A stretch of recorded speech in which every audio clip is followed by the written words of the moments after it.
When it comes to buying headphones, there are definitely a ton of price ranges out there. You can go from something as cheap as $50, just going down to a Walmart and finding something off the shelf, to going to something that's going to cost upwards of $500 if you go for the more expensive Apple, Sony, or Bose headphones, especially if you're looking for active noise canceling.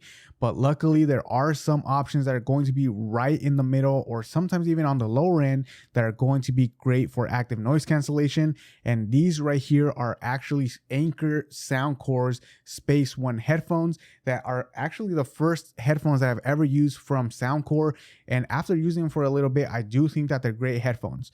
Now, originally, I started seeing a lot of reviews coming out of people saying these are really great headphones. These are some of the better headphones that you can get out there. But because they did come out before the headphones were released, I thought in my head, maybe these people are just saying this because they're being paid. And then I went on Amazon and the reviews there were actually lower than what I was seeing all these tech reviewers say.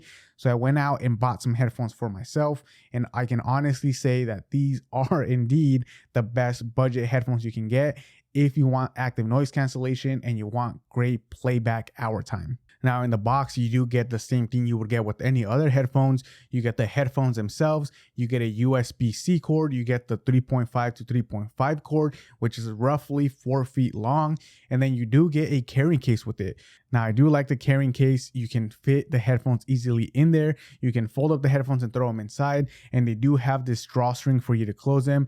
But unfortunately, I don't know if it's only my carrying case, but mine's already coming undone. The stitching is coming off of the sides. And whenever I pull the drawstring, you can't really drawstring it closed. There's like no latch. There was nothing to kind of keep it closed. And it does keep coming apart. So whenever I close it, it just comes undone right away. Fortunately for me, I don't really use my headphones outside of my apartment, so I mostly just throw them in the drawer, and I'm not really using the carrying case. But something to keep in mind is that this is a carrying bag. I keep calling it a case, but it's really a bag. So it's not a hard shell case like you would get on the Sony WXM4s. It's not a hard shell case. So if you do beat your headphones around a lot, or you're just throwing them into a backpack and not really needing or wanting to worry about really where you're throwing them, this isn't going to be able to do that. This bag is more kind of to protect them from really getting scratched up, and it does work really well for that. But these will not protect your headphones, say in case you throw something on top of it. And if you guys have been enjoying this video, make sure you guys get subscribed down below to not miss any of my future uploads on finding the best accessories for your desk or for your everyday lifestyle.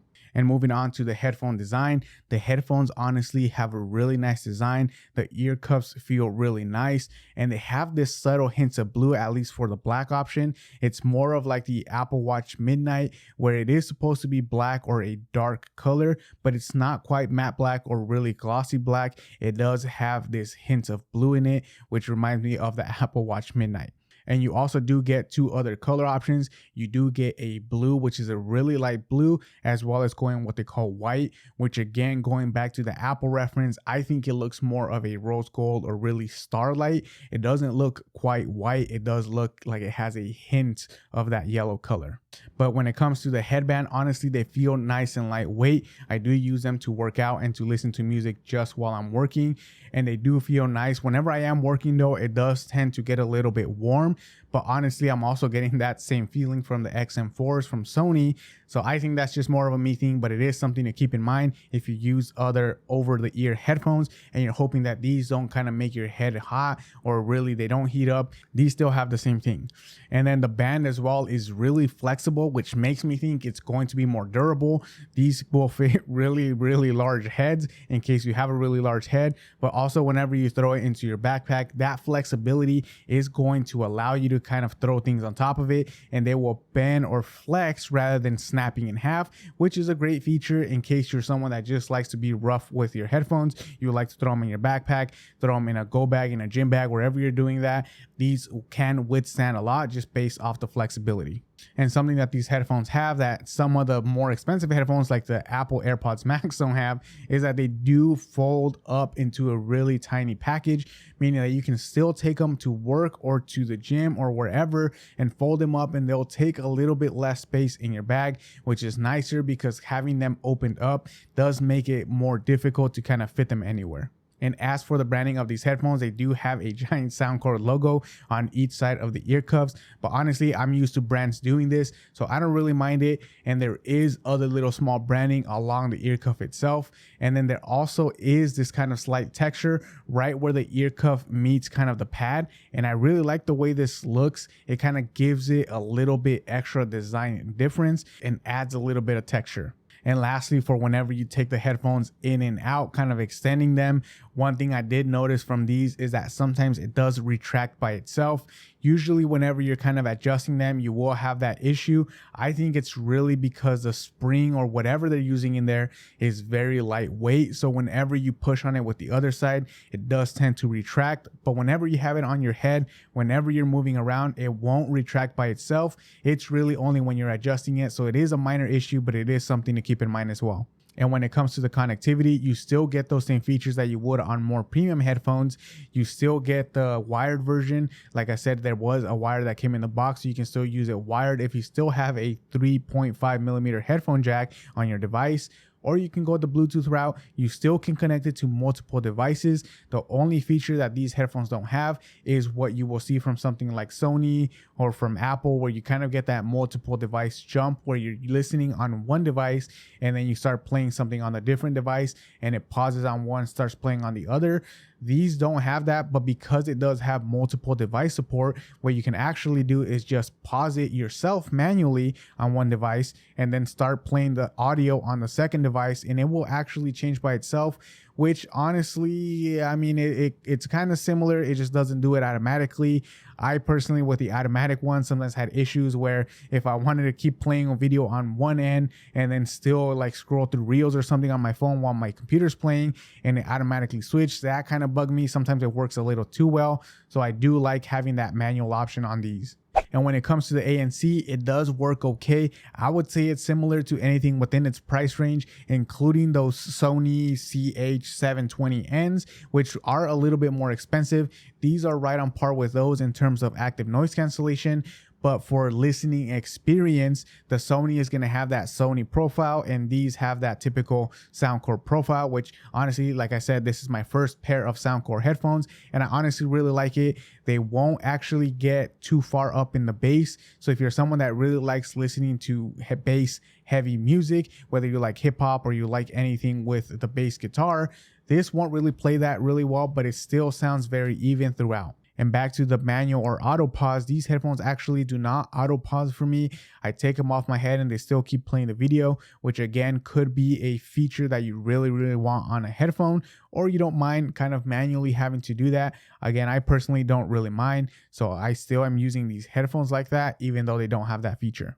And with the ANC turned on, you do get around 40 hours claimed. I personally have been using it roughly 15 to 20 hours over the past month, and I'm still looking at 60% battery life. So I do think, or I'm leaning more towards thinking that 40 hours is real. At the very least, you'll get 40 hours. You can probably get up to 45, depending on how much you use it and how close you are to your devices, and really how much of the other features you're using.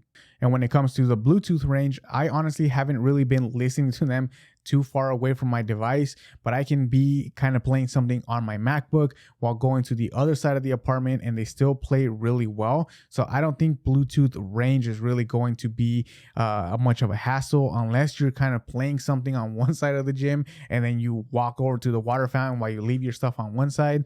Maybe it'll be a problem there, but I don't really think it's going to be an issue for most people. Which brings me to why I think these headphones are really going to be the best ones, best all-around headphones that you can get. The price is honestly really great. They come in at $99 to begin with.